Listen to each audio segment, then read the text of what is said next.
Space Cadets, Madvax Gaming here, and it's been a while since we've just talked to each other, you know? How you doing? How you feeling? It's been a bit, you know? I've just kind of been either playing with friends, or I've been just building, and I haven't really shown, like, my process of my buildings, because the last two I made were really difficult, and I was constantly starting over and taking things apart, and it was just so much editing that the video just didn't even make any sense, that I just decided, you know what, you don't have to see the process, you can just see it all done. So that's what I did.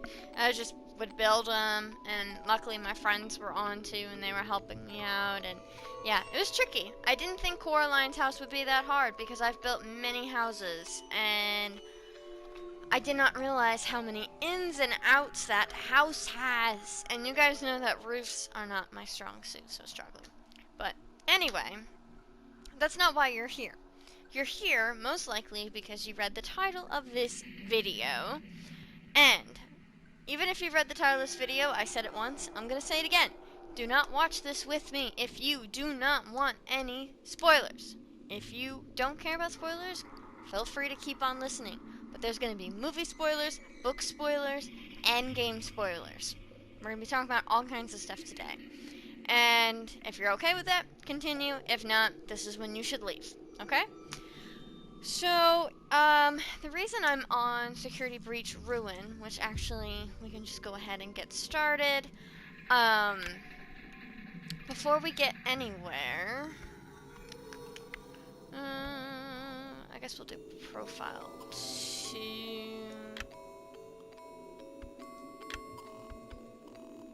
Oh, that's the one I started over.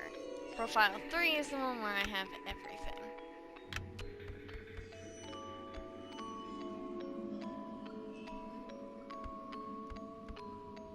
Alright, there we go. Chapter 4. Had to think about it. It's been a while. I forgot what chapter it was. I was never able to beat Chica's feeding frenzy. I tried so many times and I just cannot get it. I know what happens if I do win. I've seen it because I looked it up because I kept trying. I see what happens. It was never that big of a deal to me because the whole ending and stuff was just kind of like anticlimactic. Like when you give her a voice box, she doesn't really do anything. So I never really tinkered with it. It also didn't require a trophy or anything, so I played around as much as I could and just kind of moved on and focused on just beating the game fully, which is what I did. I got all the prizes except for the beak, and yeah, like I just focused on that. Like I got every single prize, I got the secret Bonnie room. Those were my biggest concerns in all 3 endings. So this got pushed to the side since it didn't have a trophy. It didn't change the story in any way, shape, or form, and it was just this little kind of Easter egg cutscene that I could easily Google. But this is one of the few things that I can play where I don't need full entire focus. So I was like, why don't I just tinker around and play this while I'm talking to you? So that's what we're gonna do today. We're gonna talk about the movie and our thoughts on it, and my thoughts on it, and my theories on it, and yeah, that's what we're gonna do while I play this, because it's something I can just kind of tinker around on, and not have to worry about getting jump scared or anything like that. And if we end up beating it, then, you know, that's cool. So, another thing I want to mention before we get started too, God, it's been a bit since I played this. Another thing I wanted to talk about was the fact that, you know, this is just my interpretation of the movie. This is just what I thought. I got kicked out of the Vanny network. You said you got rid of that rabbit thing. Blah, blah, blah, what blah, happened? I wish I didn't have to go through all this. Let me just go through all this and then we can talk. So just give me a second. We're here. We found the Chica's Feeding Frenzy arcade game. Okay. Yeah, that's how I play. Alright, yeah. So I want to start by adding the fact that I am not a professional by any means, okay? These are just some theories that I have I have read all the books. I have played all the games. The only game I didn't beat was Ultimate Custom Night. I've never done like the full 50-20 mode. But I do know what happens when you hit it, and I do know like all the not the prizes, but like all the jump scare scenes. Like I made sure to watch everything on it because I knew I was never gonna figure it out. Like that was just something that I think only a select few can do, and I've accepted the fact that it's most likely not gonna be me. But other than that, I have beaten every single game, and oh, Cupcake, come here. There we go. And yeah, so I've been a fan for a very long time. Oh yeah, I gotta pick these up. And I really looked forward to this movie. Like that was something that I absolutely wanted. So when I say like I'm not a professional, I'm not saying like, oh, I know everything or I know more than Matt Pat or whatever. I haven't watched Matt Pat in a very long time. I've just kind of like to sit and kind of figure out my own things. I used to watch him religiously as a teenager. But I mean, he's great. Like I did learn a lot from him, but when he kind of stopped talking about the books as much and stuff, I just kind of stopped watching him because he would come up with some theories that I just didn't really agree with as much, and I feel like if he would have talked about the books more, or I don't even know if he stopped reading, but like if he would have paid attention to the books more, I feel like he could have broken down things better. Not to say that I know more than him, because I definitely don't, but I just kind of stopped watching because I could just kind of figure out things on my own.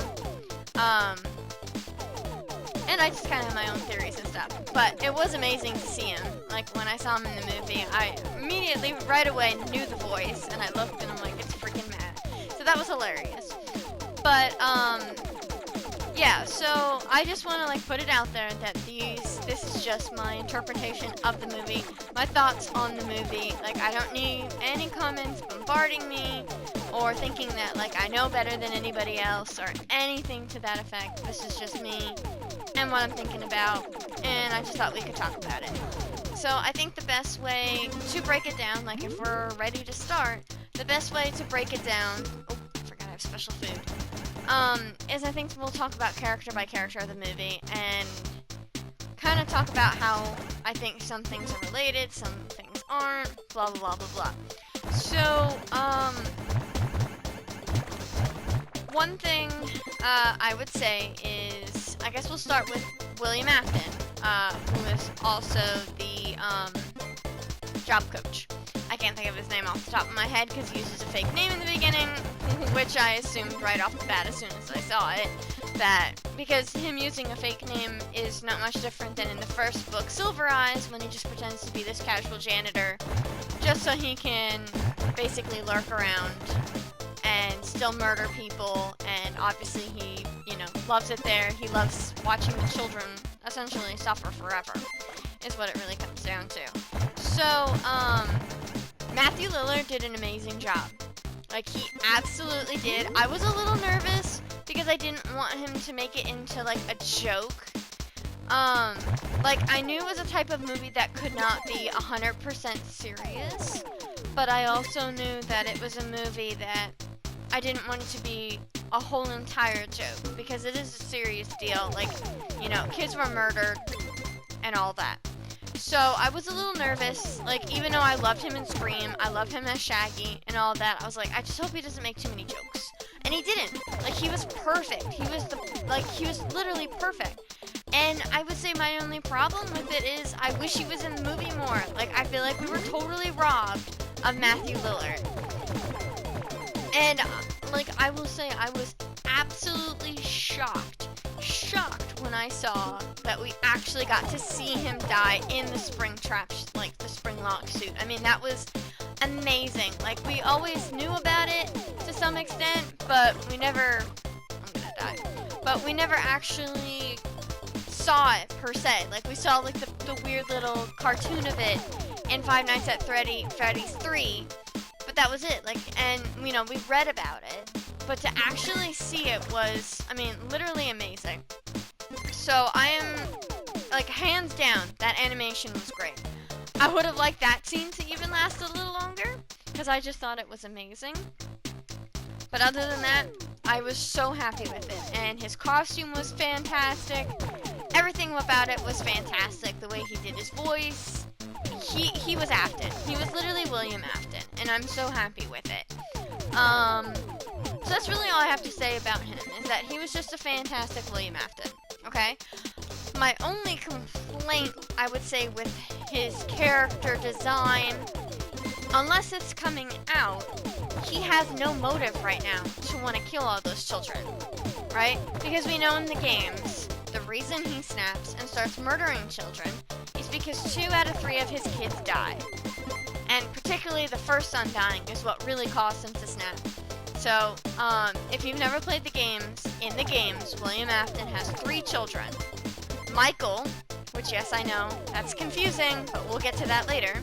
Michael, Elizabeth, and we think his name is Evan. Some people think it's Evan, like some people still don't know for sure.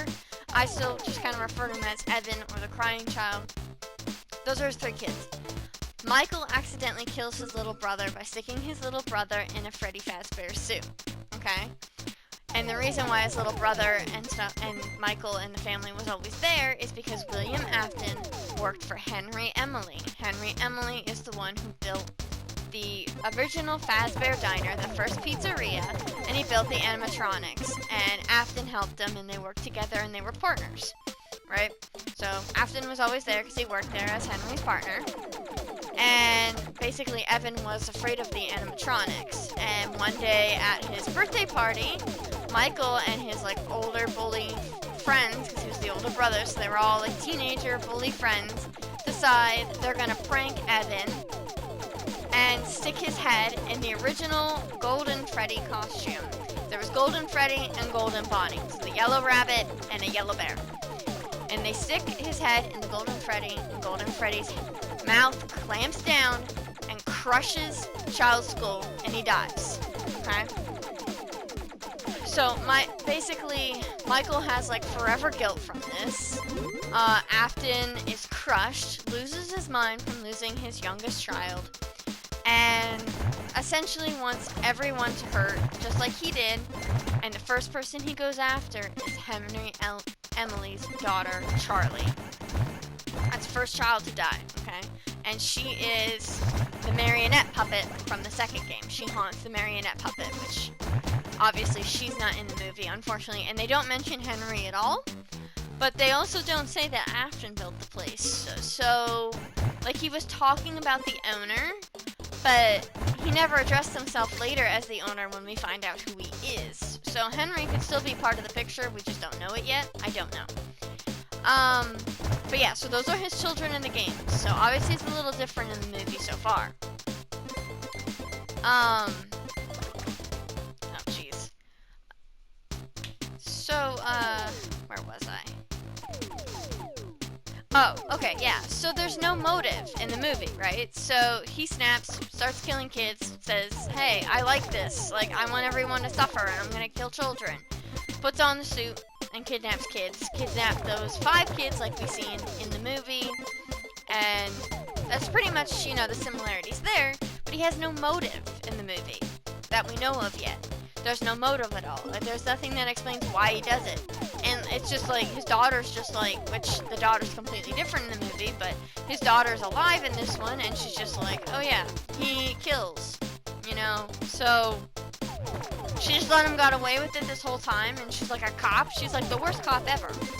But then again, so's the cop in Willy's Wonderland. So obviously, don't trust police officers if you work at a pizzeria. That's just your prime go-to life knowledge is to not trust police officers. But yeah. So that didn't really add up. So I guess he was just straight up crazy then, because why would you just want to kill children just for funsies, it just doesn't really add up to me, and I was a little bummed about that, but once again, he did a fantastic job. I still really, really liked him, and that's all I really have to say about William Afton so far. The next character I will talk about is, I'll probably talk about Mike. Josh Hutcherson, if I'm saying his last name correctly. I always just call him Peta, because I just know him from the Hunger Games. But, or like the Zathora kid, and that's about how I refer to him. He did an awesome job. I love his character. I am confused as to why his name is Mike. Now, I know you're all thinking, oh, well, his name's Mike Schmidt, because in the one, either it's the first or second Five Nights at Freddy's game, a check is signed at the end, Mike Schmidt, which is still confusing because we know that Michael Afton is his son. But we also just kind of assume that after Afton went crazy and Michael survived and everyone else in his family died, he just kind of went into hiding so that way he could essentially set all the souls free and like become the security guard, blah, blah, blah. So, you know, did they just put that name in for like a ha-ha? Or is there more to the story than we realize? As of right now, I liked his story a lot that he already had. Like, it was really clever, and I feel like they should have just not named him Mike, because, like, he has nothing to do with Mike Afton. He's, you know, that we know of.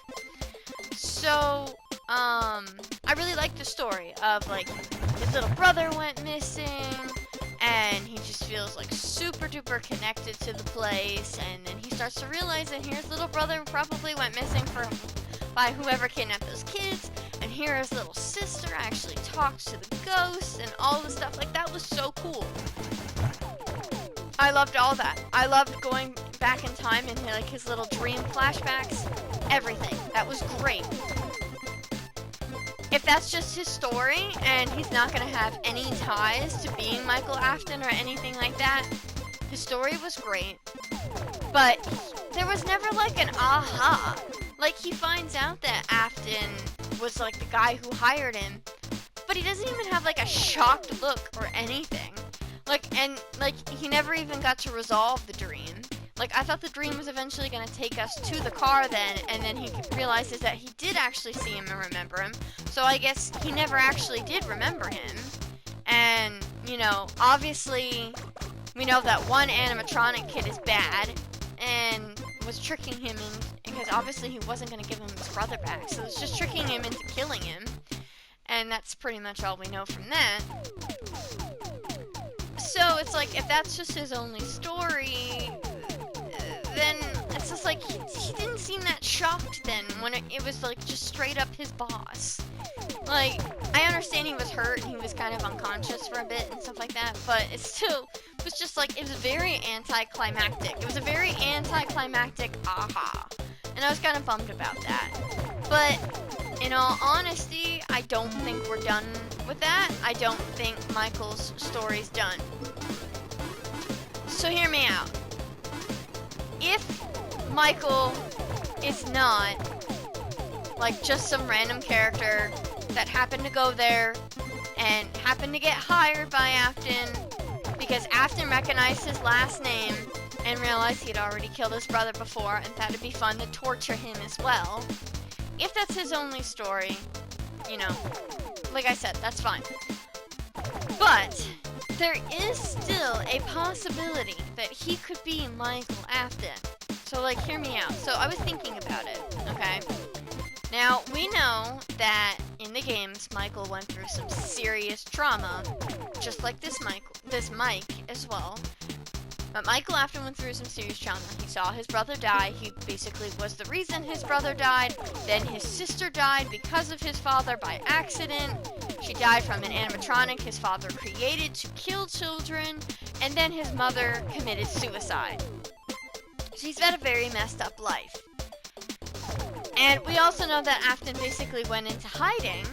So, and you know, Michael then tries to go find him and kill him and basically burn him down in the sixth one. But, of course, you know, like he says, I always come back. And he does, you know, then he haunts everybody.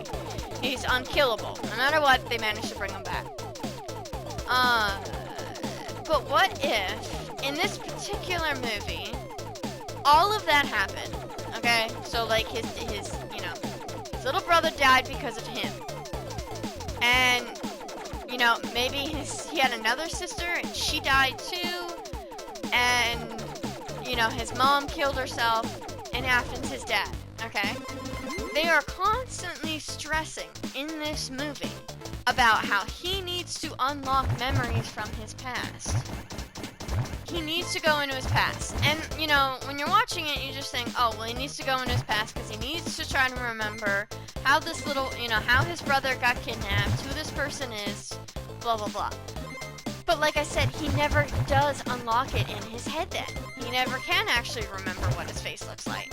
The kids are never able to show him. He never figures it out. And it's just such an anticlimactic aha moment that it's like, what if that was just like a cover-up, okay?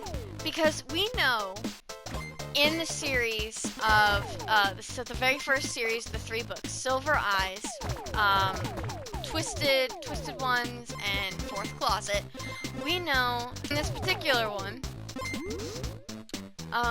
Charlie doesn't realize that she's an animatronic, because in this one, Henry Emily actually tries to rebuild his daughter, and after she dies, she turns into an animatronic. So it's a little different than the games. In the games, she becomes puppet, and in the books, he actually builds a new Charlie.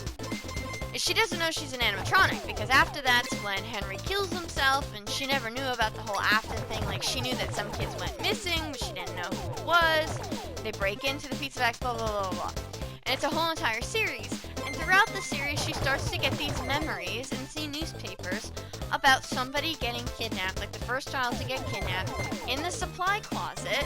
And she starts to get these flashbacks, and she ends up thinking that she has a twin brother, and that she saw her twin brother get kidnapped. When in reality, we find out at the end of the books that it wasn't her twin brother this whole time. Her memories were just distorted because they were programmed into her, and she was the one that got kidnapped. So distorted memories and essentially cover-ups to forget trauma are not something new to us. That, you know, part of me thinks like, what if he killed his little brother by accident, alright?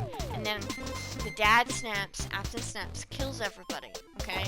And then Elizabeth dies, and then the mother kills herself as well, Mrs. Afton. They all die. He's just a young kid yet, you know, he's like traumatized. Somehow forgets everything, or maybe Afton even makes him forget everything. And those parents he has are some distant family member with like the last name Schmidt, so that's why it's familiar to Afton. They adopt him because they don't know where the dad went, and he changed his name, and everyone else is dead. They adopt him. The little girl, Abby, is actually his adopted little sister. And the reason he's drawn to that place is because that's his family, and that's his home. And he just doesn't realize it. Now, you might be thinking, okay, but what about Vanessa? Well, I have a whole entire theory on that as well. So that was just like an idea I had on how we could actually still make Michael the Michael we were used to.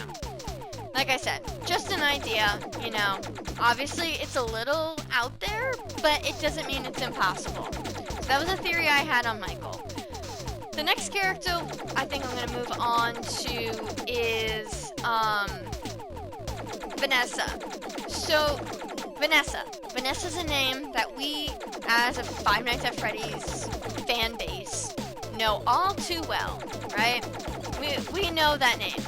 There, in the security breach game, there is a Vanessa, who is a night guard, and there is a Vanny, who is essentially Afton's henchman after he dies, and he's incredibly weak. And, how do I change my ammo? I don't remember. Ah, that's how I change my ammo. So, you know, so, like, Vanny is basically possessed. Vanny helped create a Five Nights at Freddy's video game. Becomes possessed by Afton's ghost that manages to haunt the video game. And she essentially becomes his slave and helps him come back to life again. And yeah, also murders kids, hacks into the security breach, hacks into the Mega Pizzaplex system in the security breach game, and all that. So, you know, that's a theory. That's a theory too. Is to like, is this connected?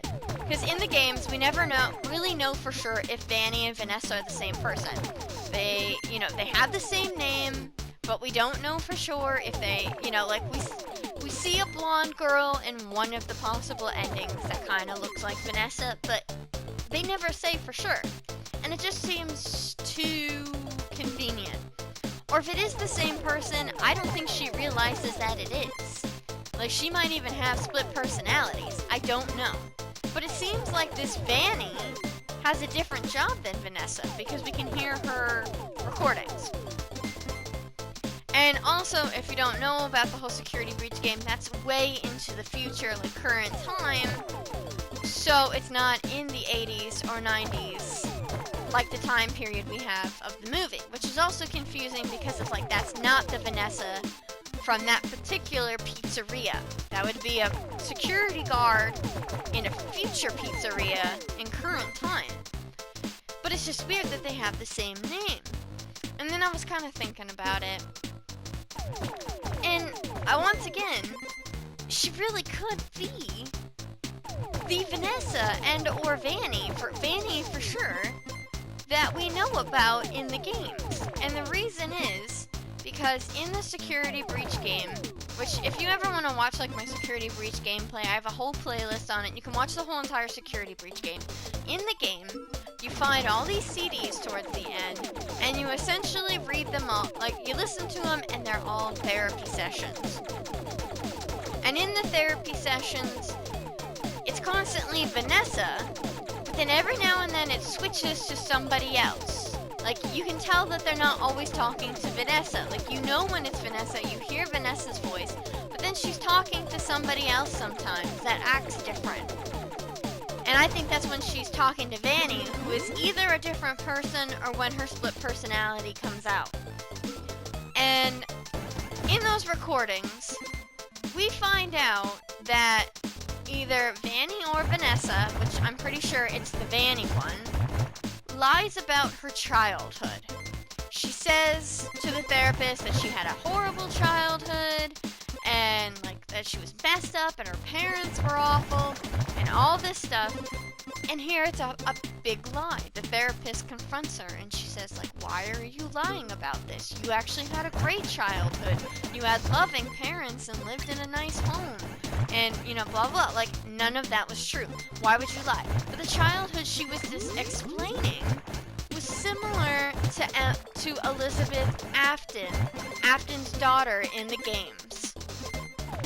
And part of me often wonders that either Afton hypnotized her into thinking thinking he's his daughter Elizabeth, or she so badly wants to impress him because of like extreme Stockholm worshipping that she just essentially acts like Elizabeth Afton to get his like affection. So what if in the movie Vanessa's not actually his daughter? What if she's just saying he's his daughter? Like how she was saying she had a fake childhood in the game. Like, what if we find out in other movies that come out that Vanessa's actually Vanny? That photo she showed is actually just Elizabeth Afton, and she's acting like it's her because we know they both had blonde hair.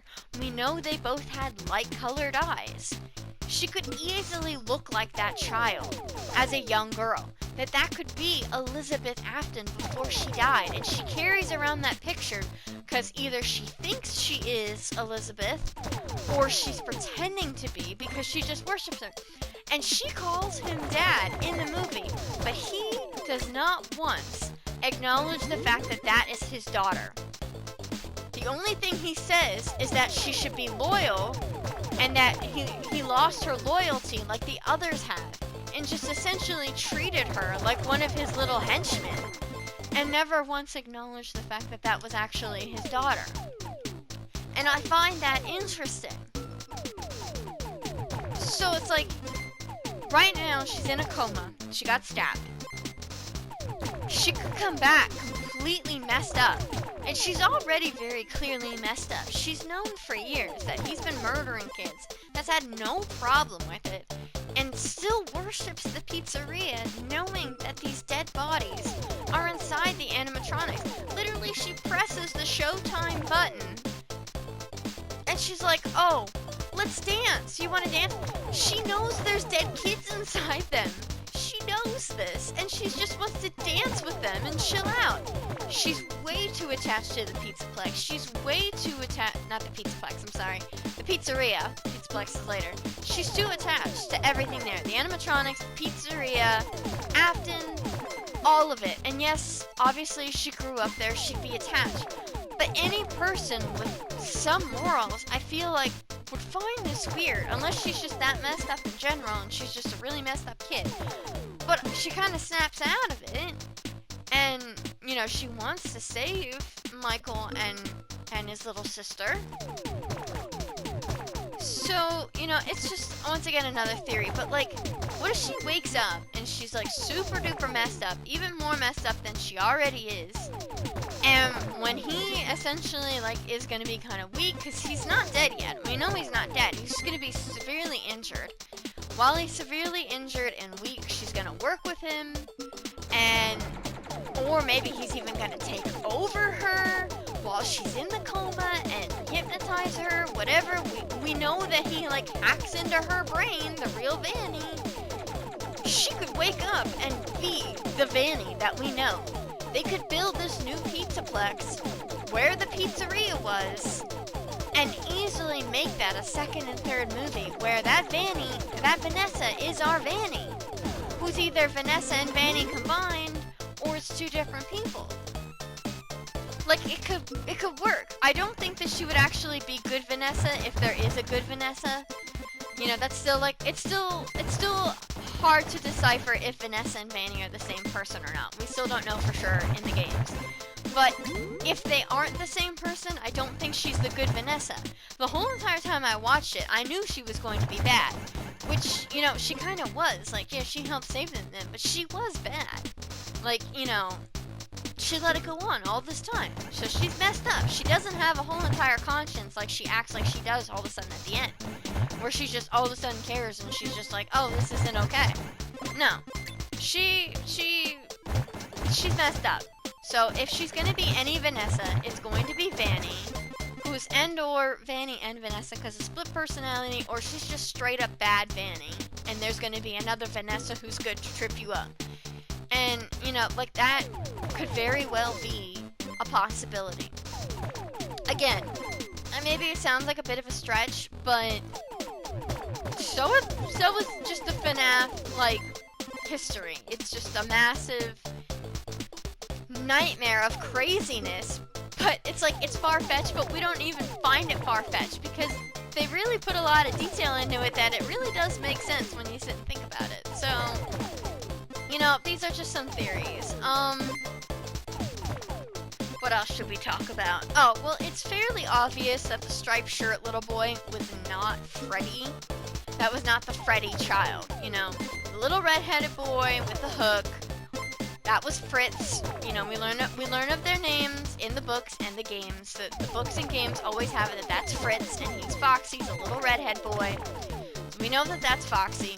We know that the little boy with the rabbit ears, his name is Jeremy, and that he's Bonnie. And we know that the little girl's name is Susie with the yellow ponytails, and she's Chica. And I feel like they try to point to us that this kid is Freddy, like he's the leader, but that's not Freddy. Like, we see the Freddy that picks up Abby then, and that's the Golden Freddy. Now, we'll get back to Golden Freddy then. There's a few things I want to talk about with that, but I don't want to lose track of what I was saying. We see in the background a little boy with a top hat. That's Gabriel. That little boy in the back is the Gabriel. And she doesn't really draw about 5 children either. She really only draws 4 children, but there's 5 children. So, you know, that's kind of weird that she doesn't actually draw much about the 5th one. But anyway, that's not the Freddy kid. That is obviously the Golden Freddy. We know in any book, any game, that most of the time, Freddy, Bonnie, Chica, and Fritz, the kids inside of them actually aren't bad. They're usually just trying to protect themselves, or someone's telling them what to do when they're hurting someone. Alright, they're usually only getting revenge on people that actually deserve it, and things like that. We also know that they're easy to control by other people, whether it's Afton or the one protagonist child. There is always a striped shirt child, whether it's a boy or a girl, that is the protagonist. Okay? Cassidy, they talk about in the books a bit, she wears a striped shirt. Then we find out because of that puzzle book that Cassidy's the name of the Golden Freddy in the games. Then we also find out that Golden Freddy doesn't just have one child in it, it has multiple children. And no matter what, whoever is inside of Golden Freddy usually has a striped shirt on, and is usually aggressive, and Golden Freddy works in different ways, and he's just mad, and he or she will kill anybody just for revenge because they're so angry that they died, they want everybody to suffer. It's not just Afton. And that's exactly what they showed us in the movie. That was our protagonist, striped shirt child, that very clearly just wanted to kill everybody. He said he wanted to make Abby one of them. That's just because he's jealous of any child that's alive. So, you know, he essentially controlled all of them and got them into wanting to grab Abby. You know, they didn't mean any harm by it, and they seemed to kind of stress how they weren't actually bad. And they seemed like they were trying to make it like Afton was controlling them, but I don't think Afton was fully controlling them.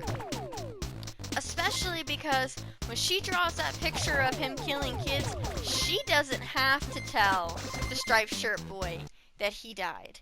It's very clear he already knew about it, and that's exactly why he was the only child to talk to Michael about it. He knew how he died, he knew who killed him, and he just wants to be able to control the others, says nothing about what's really happened, and wants to spend the rest of his life getting revenge on people around him.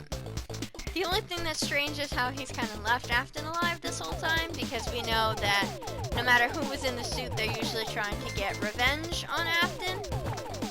But, you know, so that's the only thing that's a little different. It's usually he or she does take out their revenge, and essentially likes to torture Afton.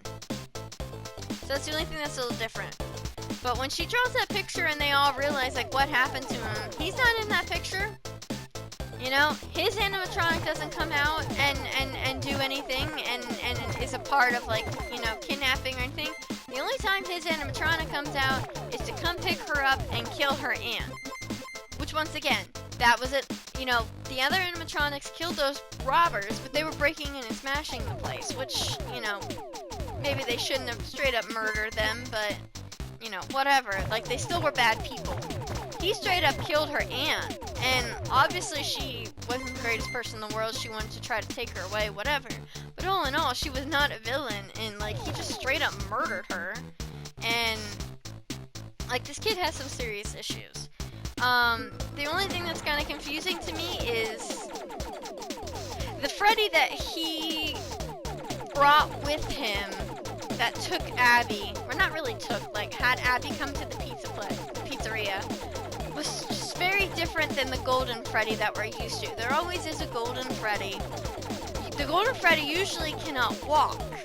It's usually laying on the ground. It has no endoskeleton inside of it, so it's just a floppy costume. Its eyes are usually completely hollow. And, what else was I gonna say? Its eyes are hollow. It's usually spazzing out, glitching out. It doesn't speak. It doesn't move around. It usually crashes your game. Most of the time when you find Golden Freddy, your game crashes.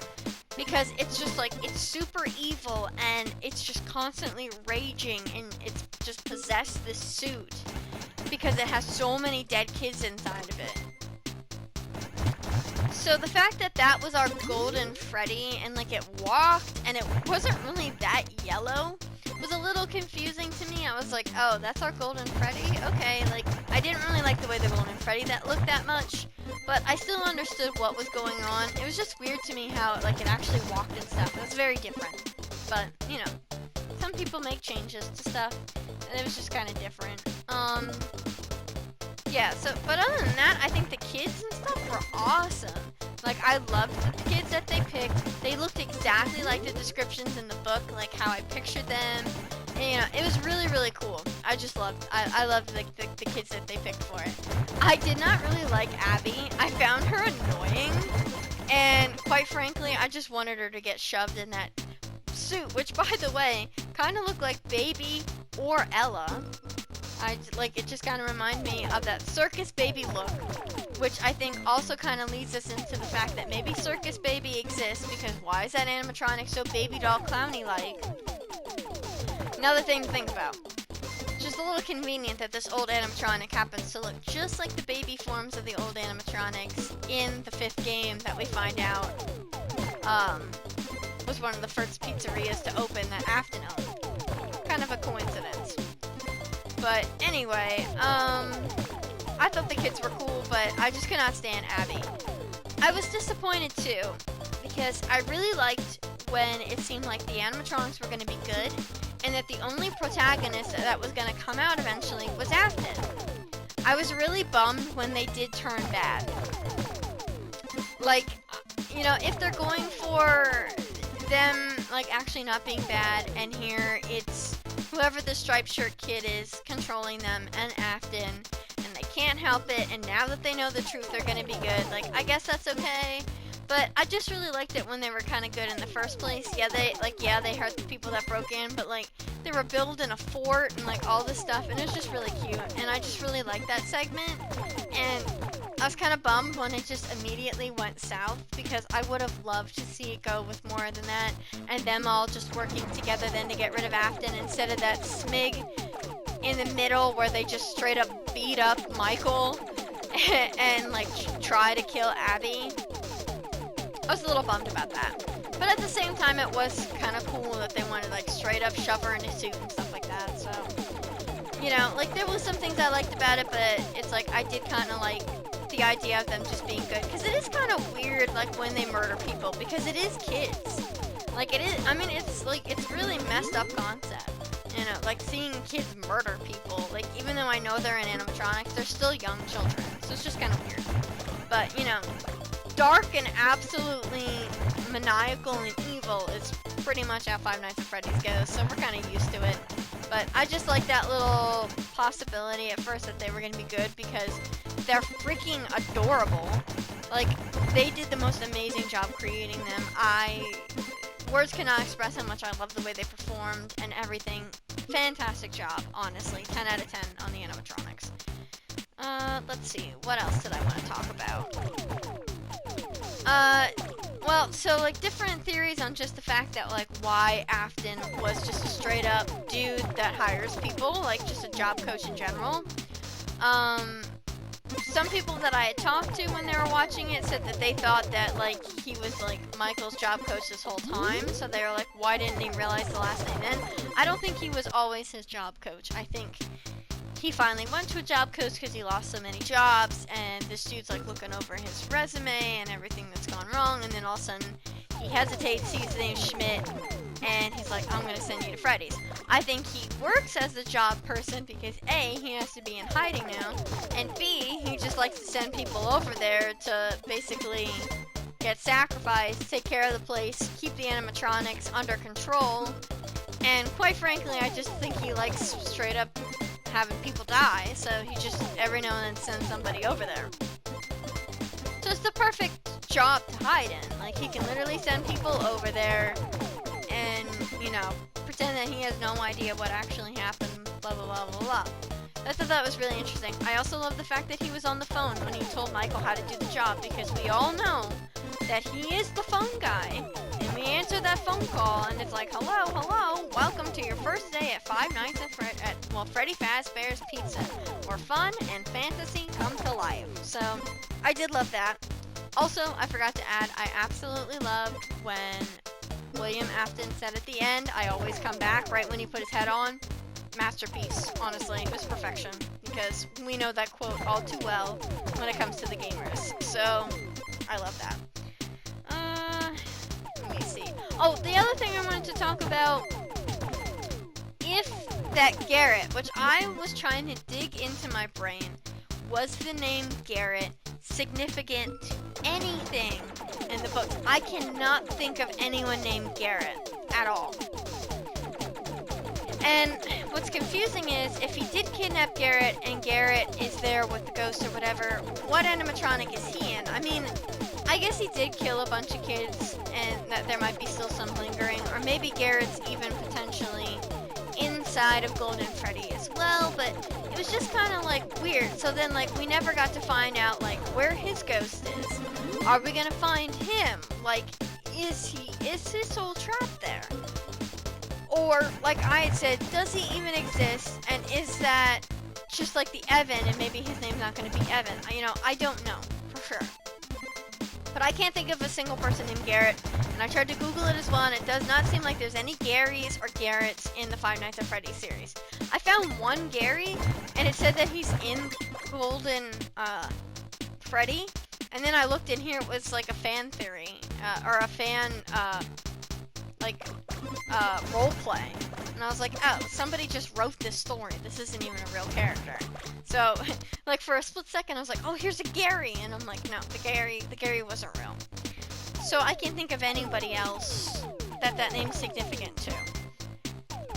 But, you know, maybe names aren't significant either. Maybe Michael isn't the Michael, and maybe Vanessa isn't the Vanessa, because, like, there's like a million Jeremys. There's so many Jeremys in the books, and Jeremy's Bonnie, and Jeremy also cuts his head off, or cuts his face off in the Help Wanted game. Like, there's so many different Jerrys. Like, maybe this guy, maybe, you know, because there's multiple Michaels too. There are several different Michaels. So it's just, you know, sometimes I think they just like to throw you off. You know, I don't even know for sure. But it was just some ideas and some possibilities that they actually could work with when they make a sequel, because it's most likely going to happen. Scott said if it makes enough money, he was going to write 2 more. And it's already making tons of money. It's one of the highest grossing horror movies for the first week that it's been in theaters. So that's amazing. And, you know, I can't think if there was anything else that I wanted to talk about. Let me think. Oh, well, just the whole set was fantastic, I will say. The office and everything. And I saw some comments that they're like, I wanted more gameplay in the movie. And it's like, well, first of all, I don't know, that just doesn't seem that exciting to me. They had the vents and things like that. They had them attack the robbers in literally the rooms that we know that they go in the game. Like, we all know their routes because we study their routes and watch them in the cameras in the game. And they literally had them kill people on their routes, which I thought was fantastic. And, like, in the rooms they always go in. The office, I thought, looked amazing. They even had the soda cup and fan look exactly like it's supposed to. The posters were amazing. The drawings were amazing. The pizzeria was amazing. Everything was just perfection. I love the set. I love the animatronics. I love all the characters except for Abby. I found her annoying. But the only other thing, actually, I did want to address is if Garrett really did get kidnapped by Afton, why did Afton just all of a sudden go to the campground? So part of me was thinking, well, eventually he couldn't keep killing people at the pizzeria because the pizzeria gets shut down from all the kids going missing, right? So maybe he had to do something else. But we know that when the pizzeria did get shut down, he made his own pizzeria, right? He made Circus Baby's Pizza. So why would he just kidnap a kid at a campground and bring him back to the pizzeria? It's just kind of weird, but I mean, it could happen, but it's just kind of weird. But then I remembered that there's a campground in the 5th pizza, what is the Fazbear Frights book? The 5th Fazbear Frights book. There is a cabin where everybody, you know, like everyone that goes there, different families, it's a campground with cabins and things like that. And it's in the future when Fazbear Entertainment doesn't have the pizzerias anymore, but they actually make suits and stuff, and they have their own companies, and basically in the books, everything you buy is cursed. If you buy a toy from them, a game from them, if you go in one of the pizzerias that reopen, you're gonna die.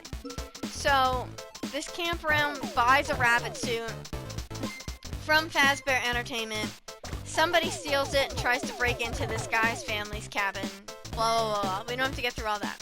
So there is a campground where Fazbear Entertainment sold a suit, which is interesting. And if any of you have actually ever played Help Wanted, got every single coin, and then got the exotic butters, which that's an inside joke that I'm not going to explain. But you got the exotic butters, you pulled all the butters out, and in the container was a button. You pressed the button, and on the monitors, at first when the game came out, it did nothing. If you played it a while later, and if you still try it now, an update came out when they decided they were going to make the security breach game, that if you press the button, it tells you to take the exit door on the right in the one level where you're running around the pizzeria trying to escape Glitch Trap. So you take the right instead of letting Glitch Trap guide you, and essentially you die, and it's another unhappy ending. Instead, you take the right, you get a good ending, where you just leave the pizzeria and you escape. But when you escape, you're all of a sudden in the snow, and you're in front of cabins, again, cabins, and across the street they're building the mega pizzaplex. So again, cabins, camping, maybe that's why he was at the campground, if he actually died.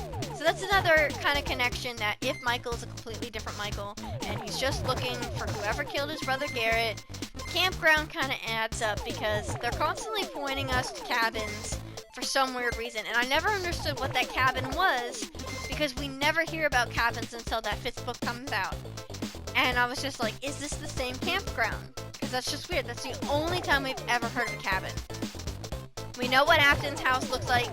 We know it's not a log cabin, and it wouldn't be in with multiple cabins. Like, it's very clear it's a campground of some sort. So that was just another thing to kind of think about. Like, it was just interesting with the campground. Yeah, other than that, I can't really think of anything else to talk about off the top of my head, but if I do, I will let you know. I've only watched the movie once so far. I do want to watch it again. I absolutely want to buy it. And I want everybody to know that I did love this movie. I did. I just think it ended too quickly. It ended too quickly, and everyone would just seem to be okay with the fact that Vanessa was stabbed, the aunt died, and like no one got in trouble for it. And then they didn't destroy the pizzeria, so that, you know, which we know that usually they burn it down, so it's still up. So like, I guess they left it up because they know the kids really aren't that bad, and they just assume that Afton's dead. But there was just like, I don't know, it just ended so quickly. And then the kid was just like, oh yeah, you almost killed me, but like, I want to visit you someday. And like, Mike was just like, yeah, maybe someday. And everyone was chill and eating spaghetti, and it was just strange. But I will say, I did find it really funny how Balloon Boy kept popping up. I love the cameo, because you guys know I love BB. He's one of my favorites. And I like the little hint that at some point, the toy animatronics must have existed because BB's there. And also, if you play all the way to the end of the credits, you hear that same classic audio spelling out secrets like in the one game, and it spells out, "Come find me." Now, we've heard that saying before. We've heard the "come find me" before. You know, different animatronics have said it. And it could either mean Afton wants you to come find him, or maybe Garrett wants you to come find him. There's a couple different people that might be saying, hey, come find me. So it's definitely a hint we're getting more.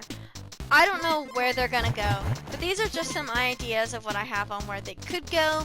All in all, I think it's a great movie. I'm really excited for this to become a series. I really hope that even though you didn't play the games, if you didn't play the games and you played the books, you still enjoyed the movie. I know already I've talked to some people that never played the games or read the books and they were confused. I've also talked to people that have only played the games but never read the books and they were a little confused. I do think it was cool that they wanted to make this movie, especially for us fans, but I was worried that in the long run it would really damage their reviews, and it seems like the reviews aren't that great from regular people.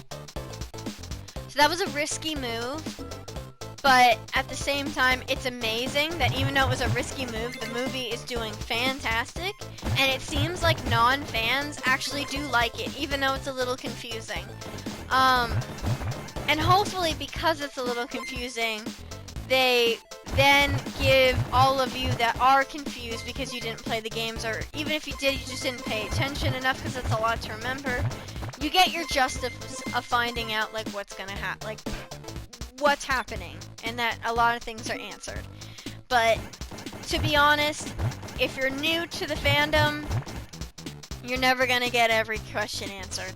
To this day, there's still a lot of things that I'm confused about, MatPat's confused about, Markiplier's confused about, literally all the pros, which I'm not calling myself a pro, but even the biggest of the big are confused about, that we'll probably never know for sure.